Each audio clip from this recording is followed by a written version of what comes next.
All right.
job, Sheri.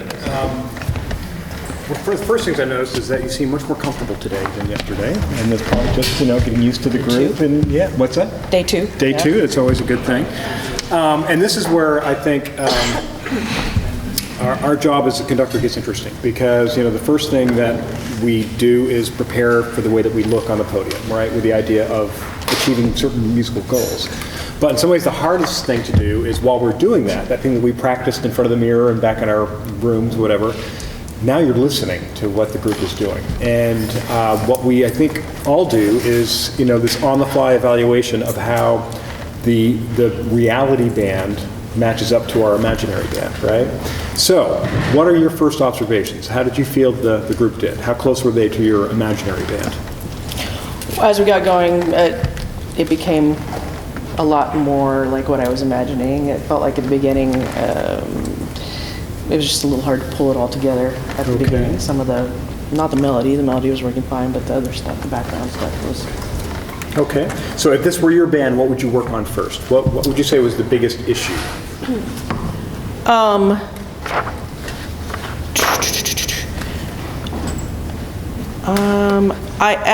I don't know if it's the biggest issue, but I probably would start toward the end where more people are playing together and get more comfortable with that, and then move back to the beginning and see if just building up a little confidence would help at the beginning. Okay, so why don't you go ahead and go do that?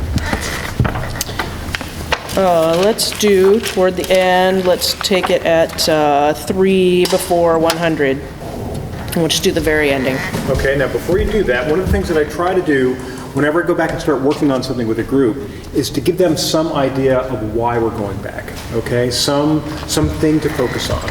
And it could be something as simple as, guys, when we did this before, we just weren't together, so I want you to listen to each other, and watch, of course.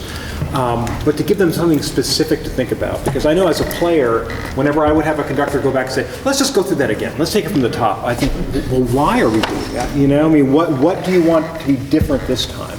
So can you give them some things to think about this time that are specific? Let's start 3 before 100, and I just want everyone to get a feel for how the ending is going to work.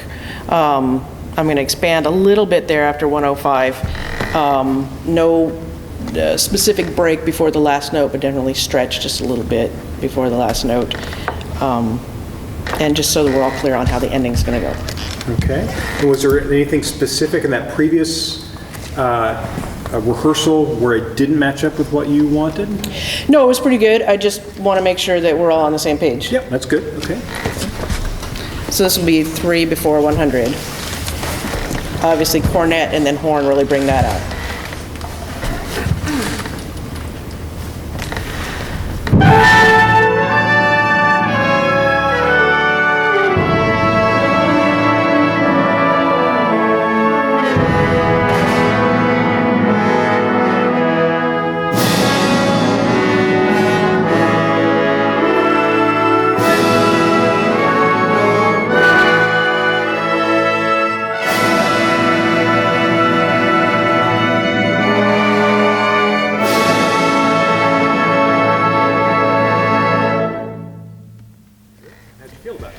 Yeah, I felt good about it. I thought you did a great job of cueing these different instruments that have that kind of wailing thing that we talked about yesterday. How did you feel the balance was from this statement to this statement to this statement? I don't remember. Okay. I could have made something up. I appreciate your honesty. Yep. And of course, as musicians, we're all listening for different things. And so I'm just, like, one of the things that jumped out at me was that the trombone statement was much, much louder than the horn statement and the alto sax statement. And so for me, I would want these all to kind of be on the same dynamic plane. They should stand out, but that's one of the things that I listen for immediately is balance. How well are things balanced? So if it were me, that might be something that I would, talk about. Okay, so you're happy with that progress. Now, what step would you take next in your own rehearsal? I think I probably would go clear back to the beginning. Okay. And again, before you go back to the beginning, what are you going to ask from them to be different this time? The beginning sounded a little bit insecure, and it seems like the melody parts are working, but it just seems like some of the supportive lines and the horns initially, and then I just didn't feel as confident with those. I'm having a hard time whether I'm talking to you or whether I'm talking to them. Yeah, that's fine. Yeah, don't worry about it. You can talk to them. I can hear okay. Don't worry about that. I think it's always good to direct your attention to the group whenever you can.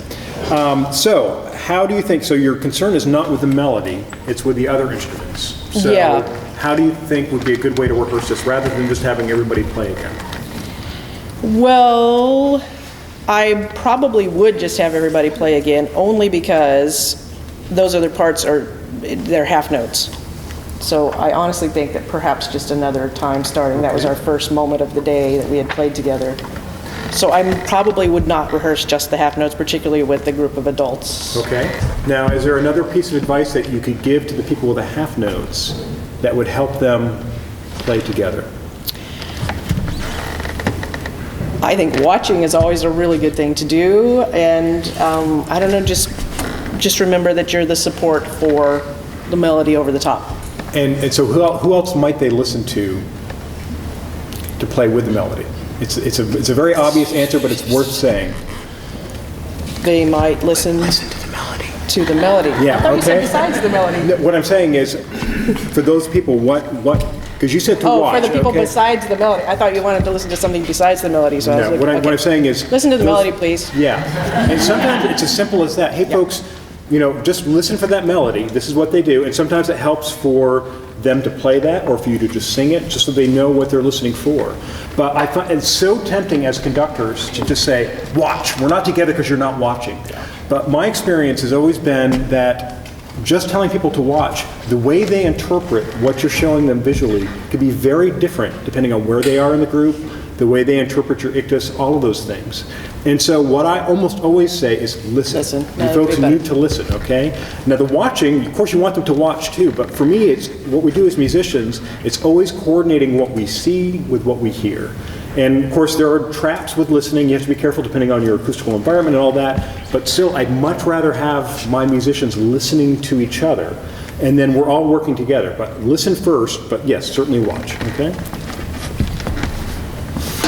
All right, so let's do the opening again, and make sure you're listening to the melody, and just be supportive there underneath. Initially horns, and we don't have bassoon today, right? She's here, she'll be here in a minute. Okay. You're gonna have to I keep go back. looking for her over here and can't find her, so. All right, here's the opening.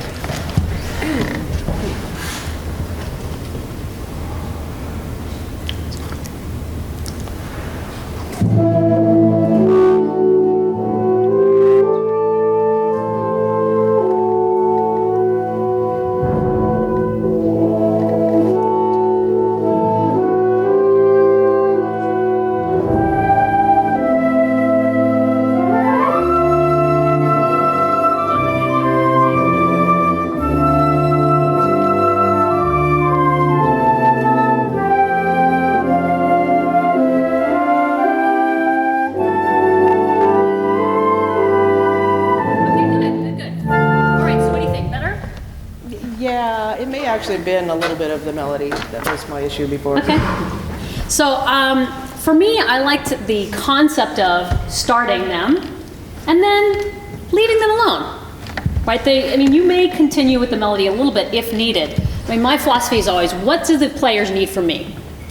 What can I do to make them play better? So if you think the half notes in a particular moment need to do more, or you want them to grow more or do something more, then just look right at them, even if it's not the melody, and do the thing that you want them to do more of. So don't feel like that you have to stay conducting the melody just because it is the melody. Go with whoever needs you at the moment. You want to try that again? From the top? Sure.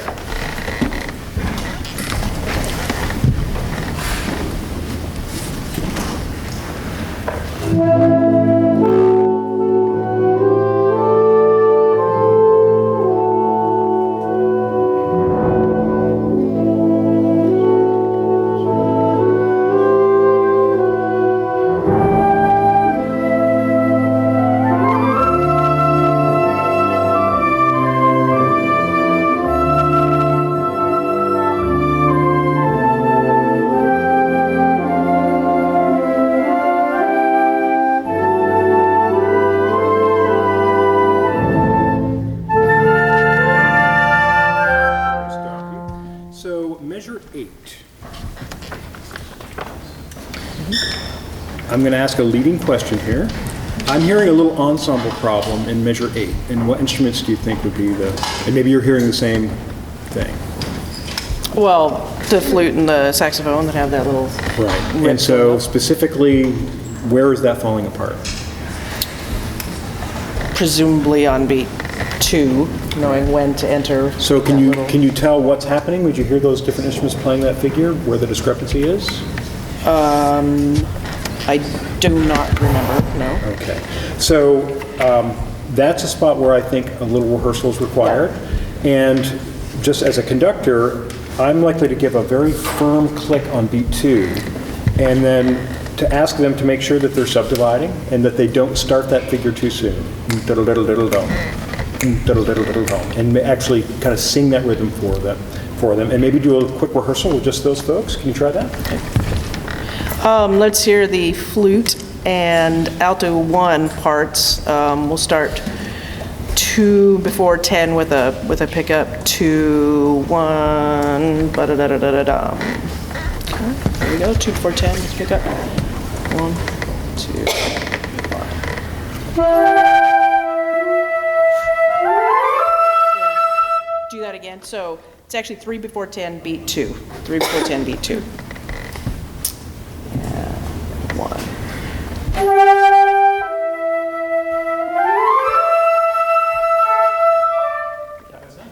Yeah, much better. That's good. So you want to pick up where you left it off at measure 17? Okay. I so rudely interrupted you. It's all right. All right, 17, please. Saxes have the little wailing figures there. 17, forte.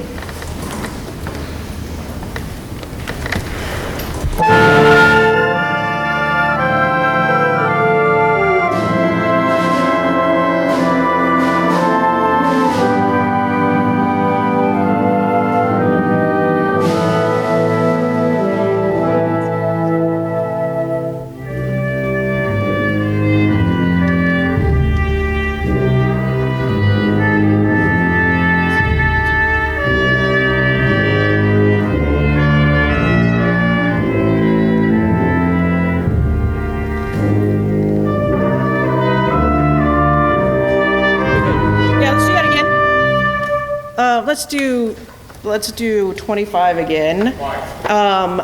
I was going to say that. 25 again, and I just want to make sure those entrances between the trumpets and cornets are on time. So just breathe on the beat before if you've got the offbeat entrance, for instance. Okay, 25. So one other question, Sheri.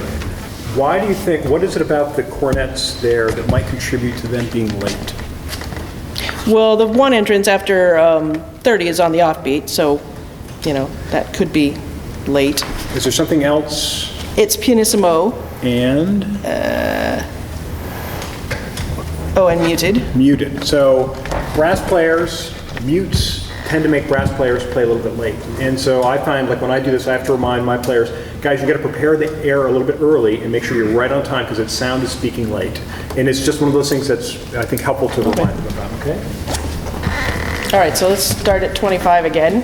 Yeah, this last thing, right? Okay, let's start at 25 again, and just make sure you prepare so the sound comes right on the beat. 25.